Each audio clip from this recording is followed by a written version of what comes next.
For instance, the UNTL Kaduna, the largest textile mill that hitherto closed down in 2007, had reopened with direct jobs of 1,500 workers with prospects for further expansion. We demand that the Bank of Industry should be further recapitalized to enable it to address the problems of financing of industries.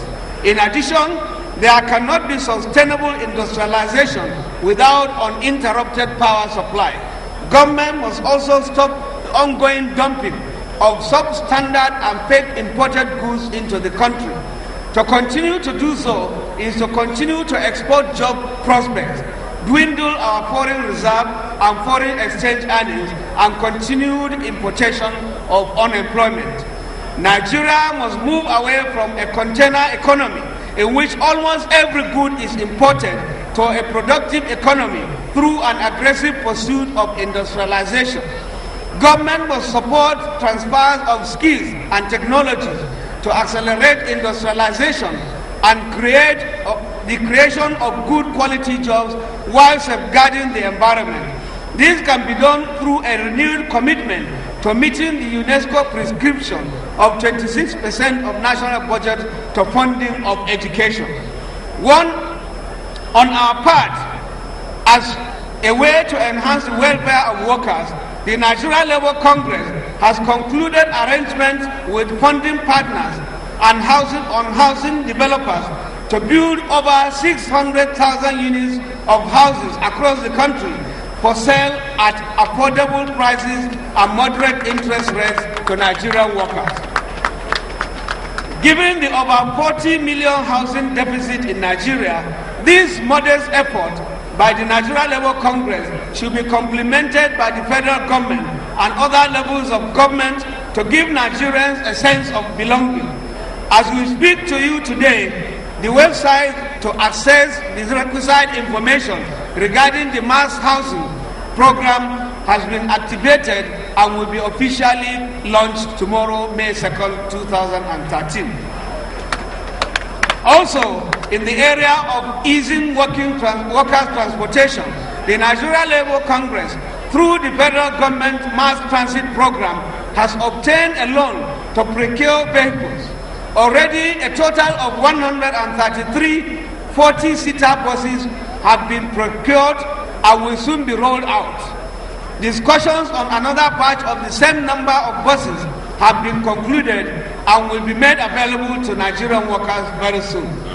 We call on the private sector and governments to continue to invest in social infrastructure, especially transportation for Nigerian workers and the Nigerian people. While we commend the federal government in the initiative to revive the rail system, much has to be done to ensure comprehensive coverage in the whole country. Insecurity.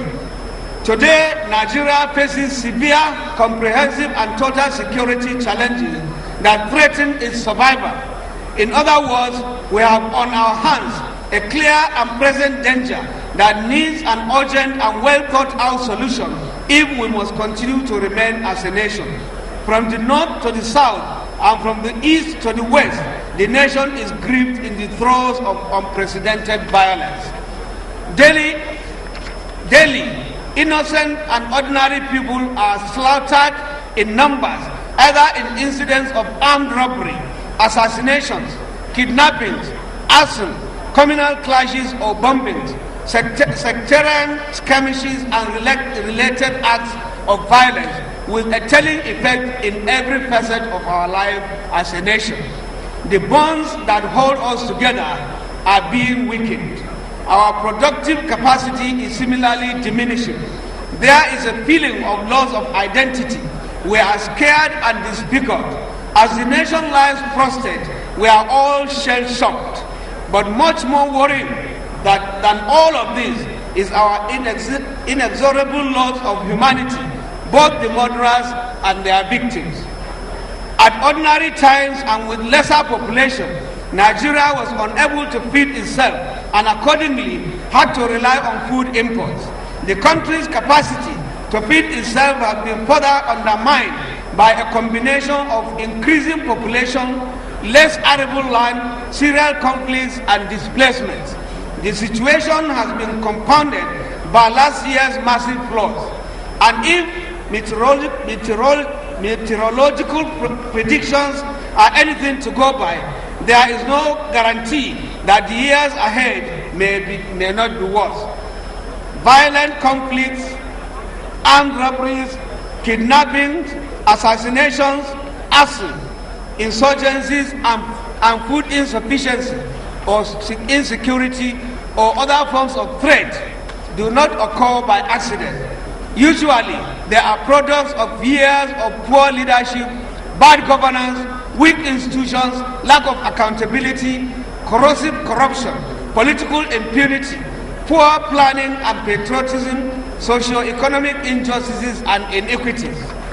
As we have started earlier, the effects of insecurity on us as a people and as a nation are multidimensional and